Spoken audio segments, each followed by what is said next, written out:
जय शिवराय मित्रांनो, आजची मध्यरात्री सुद्धा ढगांच्या मल्टिपल त्याचबरोबर 80 मायक्रॉन प्लस ढगांच्या बाष्पकणांच्या जाडीमुळे पाऊस हा मुसळधारेकडे कल मारतोय।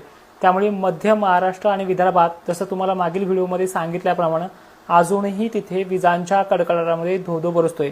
आता काही भाग त्याने सोडलेत, त्या भागांना घेईल का? त्या भागांची नावं आहेत पूर्व विदर्भ। पूर्व विदर्भात सुद्धा मध्यरात्रीपर्यंत पाऊस हा होणारच आहे।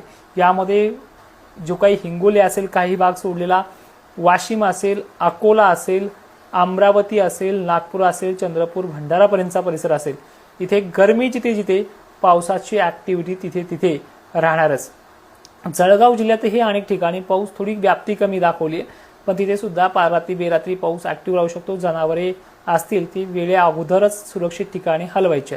आजच्या 1 एप्रिलची मध्यरात्री सुद्धा आता अहिल्यानगरच्या काही भागांना झालाय, चांगलाच झालाय, पण काही भागांना सोडलंय, तिथे सुद्धा काही ठिकाणी रात्री बेरात्री पाऊस येऊ शकतो। आजची 1 एप्रिलची मध्यरात्र सुद्धा थोडी खतरनाक आहे, सतर्क राहा।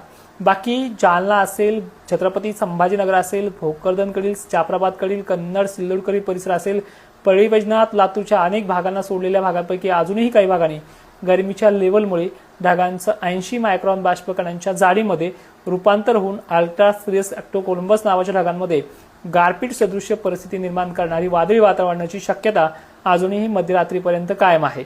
याचबरोबर नांदेड जिल्हा काही तासात कव्हर होणार आहे। लोहायापासून सुरू झालेला वातावरण हदगाव, नांदेडच्या उत्तरेकडील माहूर गडापर्यंत देखील पोहोचू शकतो, त्यामुळे सतर्क राहा। बाकी पश्चिम महाराष्ट्राला दुपारीच एक झटका झालाय, 16 मेल्या एक जणाच्या, पण त्या भागामध्ये पुन्हा रात्री ऍक्टिव्हिटी वाढणार आहे, त्यामुळे तिथे देखील सतर्क राहा। दक्षिण महाराष्ट्र, पश्चिम महाराष्ट्र आणि खानदेशला व्याप्तीचा विषय आज काही कमी दिसत नाहीये, त्यामुळे सर्वांनी सतर्क राहण्याचा प्रयत्न करायचा आहे। बुलढाणा जिल्ह्यातला अजूनही एक टप्पा बाकी आहे, तो कुठल्याही क्षणी ऍक्टिव्ह होऊन जाईल, त्यामुळे मध्य महाराष्ट्र, विदर्भ, मराठवाड्यामध्ये पुढचे 24 तास आत्ताच्या क्षणापासून पुढच्या उद्याच्या 2:30, 3, 4 वाजेपर्यंत अलर्ट मोठ्याच्या मोठ्या प्रमाणात आहे। आजही मोठा पाऊस, उद्याही मोठा पाऊस आणि परवा सुद्धा भाग बदलत पद्धतीने मोठ्या पावसाचे संकेत आहेत।